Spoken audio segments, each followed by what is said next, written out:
Hey guys, Anthony Fantano here. You know who it is. In this video, I apologize ahead of time if I get a little political, if I get a little ranty and ravey, but I feel like that's just the nature of the topic that's at hand here. I'm going to be talking about rapper Meek Mill. Currently, he is in prison on parole violation from a sentence that he received years ago off of just a drugs and gun charge. And this very lengthy parole sentence that he's been on, while from what I've read, it seemed like the judge was trying to take it easy on him in understanding that he would go to prison and then come out ASAP so that he could get back to his music career, it seems like this parole, the restrictions of his parole have been coming up and again and again and again and again and have been preventing him from just functioning and living his life. Now, granted, he has multiple violations of his parole under his belt since coming out of prison, and a few of them are quite serious. But these instances of him not being able to travel certain places at certain times or not keeping in touch with the people who he's supposed to be letting know he's traveling, also on top of it, drug tests and so on and so forth. If the idea of our criminal justice system is to reform prisoners and keep them out of prison, I sort of fail to see how kind of restricting the way that people live their lives and in a very miserly fashion going over every single thing that they're doing with a fine-tooth comb is going to prevent them from getting back into prison. In fact, kind of putting somebody under the magnifying glass seems like it would only increase the likelihood that that person would get sent back to prison, especially in a country such as ours, where our drug laws are so strictly enforced, and you have drugs like marijuana that really kind of deserve legalization, deserve declassification. With drug laws like that, you're only going to increase the likelihood that anybody, from a poor American to somebody who is a multi-million-dollar rapper, is going to go back into the system. I feel like Meek Mill is unfortunately kind of exemplifying just how easy it is to sort of find yourself in this revolving door in the prison system. Now, what's kind of unique to this situation is that Meek Mill, in order to make something of himself, in order to continue to be successful in the music industry, he has to be able to travel pretty freely and maybe even at a moment's notice, because you never know when opportunities are going to be coming up for networking, interviews, sponsorships, live shows, so on and so forth. And on top of that, everything I'm reading about this judge who has been presiding over Meek Mill's case, while he has received a lot of chances from the court system to basically right himself or not continue to violate his parole, some of the, I guess, demands that have been made of him by this judge, Judge Brinkley, do seem a little overly creative, just a little too inventive.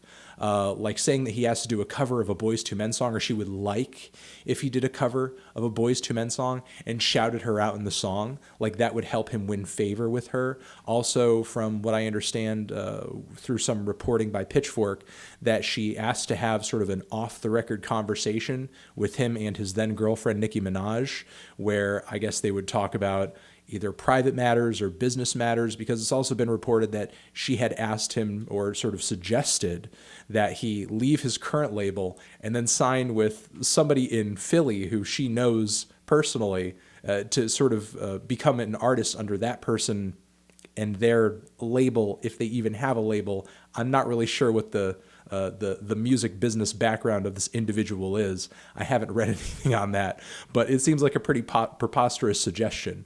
Something that seems really out of the purview of what should be the business of a judge. There are clearly some conflicts of interest here, and she's almost playing with his life, sort of like a cat, sort of batting a mouse back and forth in her paws. Pennsylvania's governor is currently behind Meek Mill's release.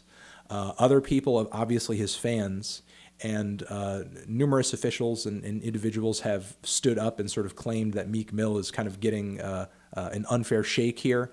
And now he is making a plea with his attorneys for his case to go before the Supreme Court of Pennsylvania, which the district attorney supports. And I'm not exactly sure whether or not he'll get fair treatment there. At least He'll be in a different courtroom. He'll be in a different situation. Again, sort of seems like the antithesis of what our court system should be doing with people's freedom. You know, you're either rehabilitating people, you're giving people a chance to better themselves, to get their life back on track, or you're making the decision that this individual is too dangerous to be out and about in normal society. Now, as far from what I've seen and read about Meek Mill and his parole violations and everything he's done since this sentencing, since his original gun and drugs charge, he doesn't seem to be a danger to society. And he's not posing an imminent or a mortal danger to anybody immediately around him, to himself, to the public in general.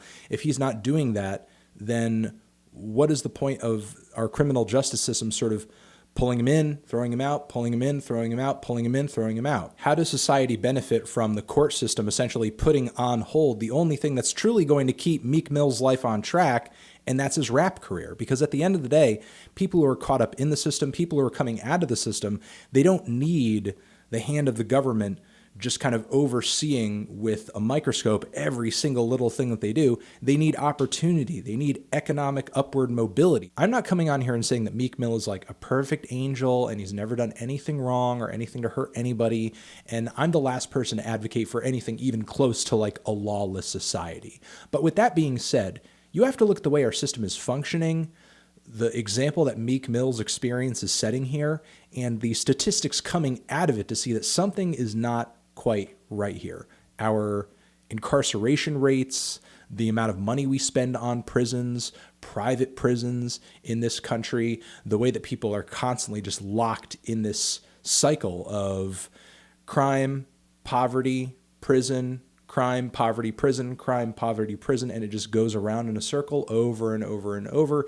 And probation is one of the mechanisms by which there is sort of a direct pipeline feeding through all of those things. And again, with Meek Mill's experience and what we're seeing of it posted in the mainstream media, in the news media, it's definitely a reminder of just how harshly a lot of these rules and regulations are being enforced, to the point where, again, it doesn't allow you to get your life back on track. It prevents you from being able to function like most people do in society. I'm going to leave it at that and put some relevant links down there in the description box so you guys can kind of read up on the situation. And hopefully Meek Mill sees a little bit of relief going forward with potentially moving this case to the Philadelphia Supreme Court. I'm going to try to keep tabs on it, and hopefully this just kind of ends in the best way possible for all parties.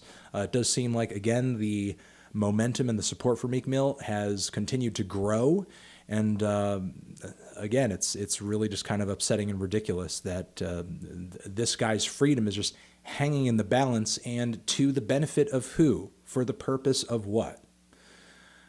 Over here next to my head is another video you can check out. Hit that up or the link to subscribe to the channel. I'll see you in the next one. Anthony Fantano forever.